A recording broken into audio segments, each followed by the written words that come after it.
আসসালামু আলাইকুম ওয়া রাহমাতুল্লাহি ওয়া বারাকাতুহু। মুসলিম টেলিভিশন আহমদিয়া লন্ডন স্টুডিও থেকে সবাইকে শুভেচ্ছা জানিয়ে শুরু করছি আজকের এমটিএ বিশ্ব জামাতি সংবাদ। নিখিল বিশ্ব আহমদিয়া মুসলিম জামাতের বর্তমান ইমাম হজরত মির্জা মসরুর আহমদ খলিফাতুল মসি আল খামেস আয়েদাল্লাহ তাআলা বিন নাসরুল আজিজ গত শুক্রবার টিলফোর্ডে অবস্থিত ইসলামাবাদের মসজিদে মুবারক হতে জুমার খুতবা প্রদান করেন। সংবাদের শুরুতেই থাকছে হুজুর আনোয়ার আয়েদাল্লাহ তাআলা প্রদত্ত জুমার খুতবার সারমর্ম। আমাদের প্রাণপ্রিয় হুজুর আয়েদাল্লাহ তাআলা বিন নাসরুল আজিজ আজকের জুমার খুতবায় বনু ফাজারা গোত্র অভিমুখে প্রেরিত যুদ্ধাভিযান নিয়ে আলোচনা করেন। এ প্রসঙ্গে উম্মে কিরফা নামক জনৈক কাফের নারীর হত্যা সংক্রান্ত বর্ণনাটি যে আদতে অসার ও মিথ্যা এবং মৌলিক ইসলামী শিক্ষার বিরোধী তা হুজুর আয়েদাল্লাহ তাআলা বিন নাসরুল আজিজ সবিস্তারে ব্যাখ্যা করেন। अकली तरीक़ पर तो ये जानना चाहिए कि एक औरत को जिस पर कत्ल का इल्ज़ाम नहीं है कैद करके ठंडे लम्हात में कत्ल करना और फिर कत्ल भी इस तरीक़ पर करना जो इस रवायत में बयान किया गया है, ये तो एक बहुत दूर की बात है। इस्लाम तो ऐन जंग के मैदान में भी औरत के कत्ल को सख्ती के साथ रोकता है। इस बारे में हज़रत सल्लल्लाहु अलैहि वसल्लम ने मुतअद्दिद मरतबा वाज़ेह फरमाया कि औरतें उनको कत्ल नहीं करना। चुनाचे हदीस में आता है कि एक मौके पर मैदान जंग में किसी दुश्मन कबीले की एक औरत मकतूल पाई गई, तो बावजूद इसके कि ये मालूम नहीं था कि ये औरत किन हालात में और किसके हाथ से कत्ल हुई है, आप सल्लल्लाहु अलैहि वसल्लम उसे देखकर बहुत नाराज़ हुए और सहाबा से ये ताकीदन फरमाया कि ऐसा काम आइंदा नहीं होना चाहिए, किसी औरत को कत्ल नहीं करना।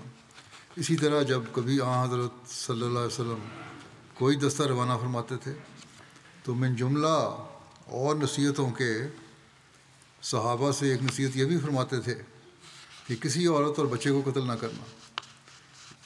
असूली हदायत के होते हुए सहाबा के मुतल्लिक़ और सहाबा में से भी ज़ैद बिन हारिसा के मुतल्लिक़ जो गोया हज़रत सल्लल्लाहु अलैहि वसल्लम के घर के आदमी थे, ये ख्याल करना कि उन्होंने किसी औरत को इस तरीक़ पर कत्ल किया या करवाया था जो इब्न साद ने बयान किया है, हरगिज़ काबिल कबूल नहीं हो सकता। নাসির বাস্কেটবল কানাডা মজলিসে খুদ্দামুল আহমদিয়া কানাডার অন্যতম প্রধান ক্রীড়া টুর্নামেন্ট। এ নিয়ে থাকছে আমাদের বিস্তারিত রিপোর্ট।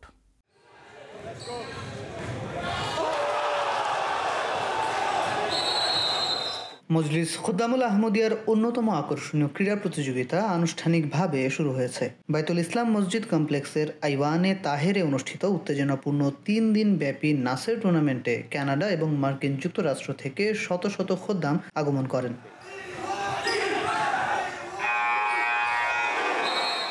বাস্কেটবল কানাডার খোদ্দামদের মধ্যে সবচাইতে জনপ্রিয় খেলা। মহান আল্লাহর অশেষ রহমতে আমরা 3 দিন ব্যাপী বাস্কেটবল টুর্নামেন্ট আয়োজন করতে পেরেছি, যেখানে 18টি দল অংশগ্রহণ করেছে। এবছর আমাদের টুর্নামেন্টে আমেরিকা থেকে খোদ্দামদের দলও অংশগ্রহণ করেছে।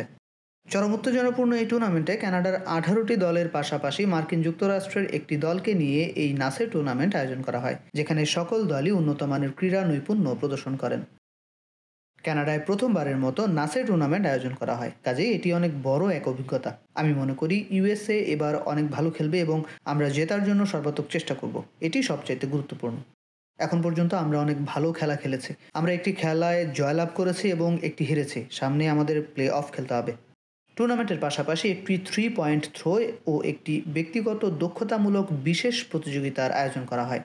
আমি কিছুক্ষণ আগেই 3 পয়েন্ট থ্রো প্রতিযোগিতায় অংশগ্রহণ করেছি। আমি দ্বিতীয় রাউন্ড পর্যন্ত পৌঁছতে পেরেছি, কিন্তু দুর্ভাগ্যবশত সেখানে আমি নির্ভুল শট নিতে পারিনি। সবকিছু পরিকল্পনা মতো হয়নি, কিন্তু আলহামদুলিল্লাহ আমি দ্বিতীয় রাউন্ড পর্যন্ত যেতে পেরেছি। আমি দ্বিতীয়বারের মতো এই প্রতিযোগিতায় অংশগ্রহণ করেছি। আমি এখানের পরিবেশ অত্যন্ত উপভোগ করছি। সামনে আমাদের প্লে অফ খেলতে হবে। কয়েক ঘন্টার মধ্যে বিশেষ ক্রীড়া নৈপুণ্যের প্রতিযোগিতা শেষ হয়ে যাবে। 3 পয়েন্ট থ্রো প্রতিযোগিতা এখনও চলমান। আমি প্রতিটি মুহূর্ত অত্যন্ত উপভোগ করছি। আমি মোকামি মজলিসের একজন সকার প্লেয়ার। এখানে এসে সকলের মাঝে ভ্রাতৃত্ব বোধ দেখে অত্যন্ত ভালো লাগছে। সকলে একে অপরকে সাহায্য করছে এবং সর্বোপরি ভালোবাসাপূর্ণ একটি পরিবেশ বিরাজ করছে, এটি দেখতে খুবই ভালো লাগছে। নাসের টুর্নামেন্টের অন্যতম মূল উদ্দেশ্য হলো সকলের মাঝে আধ্যাত্মিকতা এবং ভ্রাতৃত্ব বোধ সৃষ্টি করা। এই উদ্দেশ্যে 2 জন মোবাল্লেগ এবং কানাডার বাস্কেটবল লিজেন্ডদের নিয়ে একটি বিশেষ অধিবেশন আয়োজন করা হয়। আমরা খোদ্দামদের সাথে নিয়ে একটি বিশেষ অধিবেশন আয়োজন করেছি, যেখানে আমাদের মোবাল্লেগগণ বিভিন্ন গুরুত্বপূর্ণ বিষয় নিয়ে আলোচনা করেন। কানাডায় সকলেই বাস্কেটবলের প্রতি গভীর ভালোবাসা রাখেন। আমাদের তরুণ প্রজন্মের মাঝে অনেক ধরনের প্রশ্ন রয়েছে, কাজেই মোবাল্লেগ হিসেবে তাদের প্রশ্নের উত্তর দেওয়া অত্যন্ত গুরুত্বপূর্ণ। আমরা আশা করি আমাদের অভিজ্ঞতা এবং মতামতের মাধ্যমে তারা উপকৃত হয়েছে। আমরা সকলেই বাস্কেটবল খেলাকে ভালোবাসি, কিন্তু তার চাইতেও বেশি গুরুত্বপূর্ণ হলো জামাতে আহমদিয়া জামাতের মাধ্যমেই আমরা বিভিন্ন পর্যায়ে খেলার সুযোগ পাচ্ছি। আহমদিয়া বাস্কেটবল লীগ এবং এখন নাসের টুর্নামেন্ট ইত্যাদি সেই সুযোগ সৃষ্টি করে দিচ্ছে। 3 দিন ব্যাপী চরম উত্তেজনাপূর্ণ এই টুর্নামেন্টের ডিভিশন 2 এর ফাইনালে আনসারুল্লাহর দল তারুণ্যে ভরপুর মোকামি 4 দলকে হারিয়ে জয়লাভ করে। এখন ডিভিশন 1 এর ফাইনাল খেলা অনুষ্ঠিত হচ্ছে। ওয়েস্টার্ন ব্র্যাম্পটন দল বনাম ইউএসএ, 2 দলই চ্যাম্পিয়ন হবার জন্য লড়াই করছে। তুমুল প্রতিদ্বন্দ্বিতাপূর্ণ ম্যাচে ইউএসএ দল বিজয়ী হয়। তারাই নাসের টুর্নামেন্টের চ্যাম্পিয়ন দল। মজলিস খোদ্দামুল আহমদিয়ার একটি মূল উদ্দেশ্য হলো ভ্রাতৃত্ববোধ সৃষ্টি করা। 2024 সালের এই নাসের টুর্নামেন্টে 18টি দলে মোট 500 জন খোদ্দাম অংশগ্রহণ করেন, যার মাধ্যমে খোদ্দামদের ঐক্য এবং ভ্রাতৃত্ববোধ বৃদ্ধি পায়। MT news, peace village, Canada থেকে। অস্ট্রেলিয়ার হিউম্যানিটি ফার্স্ট সাউথ সারা বছর ধরে দারিদ্র জনগোষ্ঠীর জন্য রাতের খাবার পরিবেশন করে আসছে। এ নিয়ে থাকছে আমাদের বিস্তারিত রিপোর্ট। বিশ্ব এক গুরুত্বপূর্ণ পরিবর্তনের মধ্য দিয়ে যাচ্ছে, যেখানে সমতা, মানবিকতা এবং উজ্জ্বল ভবিষ্যতের আশা রয়েছে। এই প্রেক্ষাপটে হিউম্যানিটি ফার্স্ট সাউথ অস্ট্রেলিয়া তাদের দায়িত্বশীল ভূমিকা পালনের মাধ্যমে দরিদ্র এবং প্রয়োজন মতো মানুষের সহায়তায় কাজ করে চলেছে। সংকট মোকাবেলা এবং সমাজের প্রান্তিক জনগোষ্ঠীকে সহায়তার লক্ষ্যে তারা সাশ্রয়ী ও কার্যকর সমাধান প্রদানে প্রতিশ্রুতিবদ্ধ। হিউম্যানিটি ফার্স্ট সাউথ অস্ট্রেলিয়া সারা বছরব্যাপী প্রতি 2 সপ্তাহ অন্তর নৈশভোজ কর্মসূচির আয়োজন করে আসছে। এই উদ্যোগটি কমিউনিটি, দরিদ্র এবং প্রান্তিক মানুষের জন্য একটি নির্ভরযোগ্য সহায়তা হিসেবে কাজ করছে এবং তাদের মৌলিক প্রয়োজন পূরণে উল্লেখযোগ্য অবদান রাখছে। 2024 সালে সংগঠনটি 2টি উল্লেখযোগ্য বিতরণ অনুষ্ঠান আয়োজন করে, যার মধ্যে প্রথমটি হয়েছিল 18 ডিসেম্বর স্থান ক্রিস্টি ডাউন্স কমিউনিটি হাউস এবং অংশগ্রহণকারী পরিবার ছিল 110। পবিত্র কোরআন তেলাওয়াতের মাধ্যমে অনুষ্ঠানের সূচনা হয়। এরপর ভিডিও উপস্থাপন এবং বছরের সেরা স্বেচ্ছাসেবক পুরস্কার বিতরণ করা হয়। অনুষ্ঠানটি নৈশভোজ এবং হ্যাম্পার বিতরণের মাধ্যমে সম্পন্ন হয়। উপস্থিত অংশগ্রহণকারীরা এই উদ্যোগের প্রশংসা করেন এবং হিউম্যানিটি ফার্স্টের প্রচেষ্টার প্রতি কৃতজ্ঞতা প্রকাশ করেন। দ্বিতীয় বিতরণ অনুষ্ঠানটি সম্পন্ন হয় আলডিঙ্গা কমিউনিটি সেন্টারে। এই বিতরণ অনুষ্ঠানে বারবিকিউ লাঞ্চ আয়োজন করা হয়। কমিউনিটির 105টি পরিবারের মধ্যে খাবারের হ্যাম্পার বিতরণ করা হয়। অংশগ্রহণকারীরা আয়োজিত খাবার এবং সংগঠনের চমৎকার সেবার প্রশংসা করেন। I find myself here at Christy Downs Community House again today. Christie Downs community হাউসে আজকের অনুষ্ঠানে অংশ নিতে পেরে অত্যন্ত আনন্দিত। হিউম্যানিটি ফার্স্টের এই উদ্যোগগুলো অসংখ্য মানুষের সহায়তা করে, যা প্রশংসার যোগ্য। কমিউনিটির জন্য আপনাদের ভূমিকা অসামান্য। By the grace of Allah today, once again our annual আল্লাহ তাআলার অশেষ অনুগ্রহে আজ আবার আমাদের বার্ষিক ক্রিসমাস উপহার বিতরণ অনুষ্ঠান ক্রিস্টি ডাউন্স কমিউনিটি হাউসে অনুষ্ঠিত হলো, যা খুবই সফল অনুষ্ঠানগুলোর মধ্যে একটি। আমরা এই অনুষ্ঠানের প্রস্তুতি 2 মাস আগে থেকে শুরু করেছিলাম এবং আমি সমস্ত হিউম্যানিটি ফার্স্ট স্বেচ্ছাসেবকদের ধন্যবাদ জানাতে চাই, যারা এই অনুষ্ঠানকে সফল করতে কঠোর পরিশ্রম করেছেন। হিউম্যানিটি ফার্স্ট সাউথ অস্ট্রেলিয়া 2024 সালে তাদের বিভিন্ন কার্যক্রমের মাধ্যমে কমিউনিটির দরিদ্র ও প্রয়োজনে থাকা ব্যক্তিদের সহায়তা করেছে। স্বেচ্ছাসেবকদের নিরলস প্রচেষ্টা এবং কমিউনিটির সমর্থনে এই উদ্যোগগুলো সফলভাবে সম্পন্ন হয়েছে। MT international, Australia studios. 1 জানুয়ারি 2025 আহমদিয়া মুসলিম জামাত ইন্দোনেশিয়ার সদস্যরা ক্লিন দ্য সিটি কমিউনিটির মাধ্যমে নতুন বছরের শুরুতে শহরের চত্বর পরিষ্কার কার্যক্রম পরিচালনা করে। এ নিয়ে থাকছে আমাদের বিস্তারিত রিপোর্ট।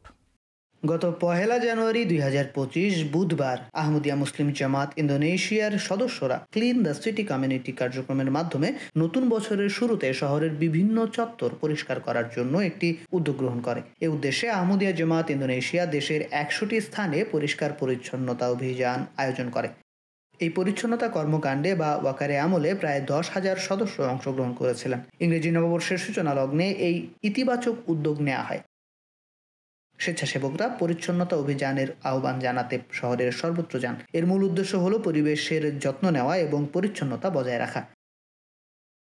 সকলকে পরিবেশ রক্ষা গুরুত্বের কথা ও তাদের দায়িত্বের কথা মনে করিয়ে দেওয়া। এই প্রকল্পটি কেবল জাভার প্রধান শহরগুলিতেই নয়, বরং সুমাত্রা, কালিমান্তান, সুলাওয়েসি, মালুকু, বালি এবং নুসা টেঙ্গারো দ্বীপে অবস্থিত শহরগুলোতেও আয়োজন করা হয়।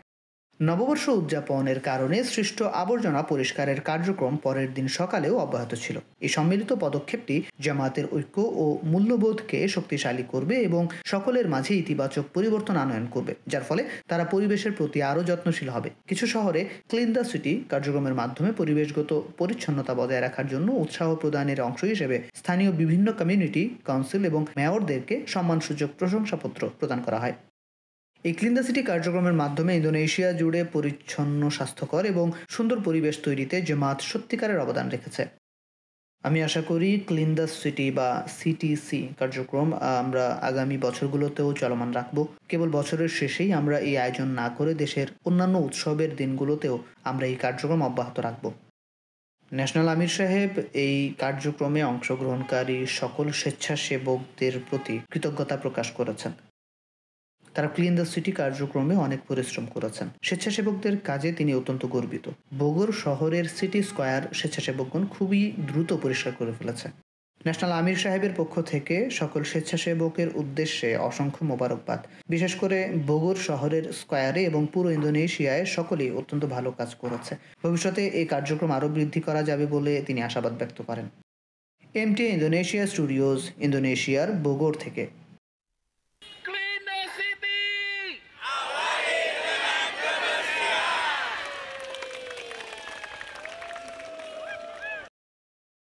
এরই সাথে শেষ হচ্ছে এই সপ্তাহের আন্তর্জাতিক জামাতি সংবাদ। সংবাদ সংক্রান্ত যে কোনো পরামর্শ বা মন্তব্য থাকলে আপনারা আমাদের লিখতে পারেন jamatnews@mta.tv এই ঠিকানায়। সবাইকে আবারও শুভেচ্ছা এবং আগামী সপ্তাহে একই সময়ে সংবাদ দেখার আমন্ত্রণ জানিয়ে বিদায় নিচ্ছি। আসসালামু আলাইকুম ওয়া রাহমাতুল্লাহি ওয়া বারাকাতুহু।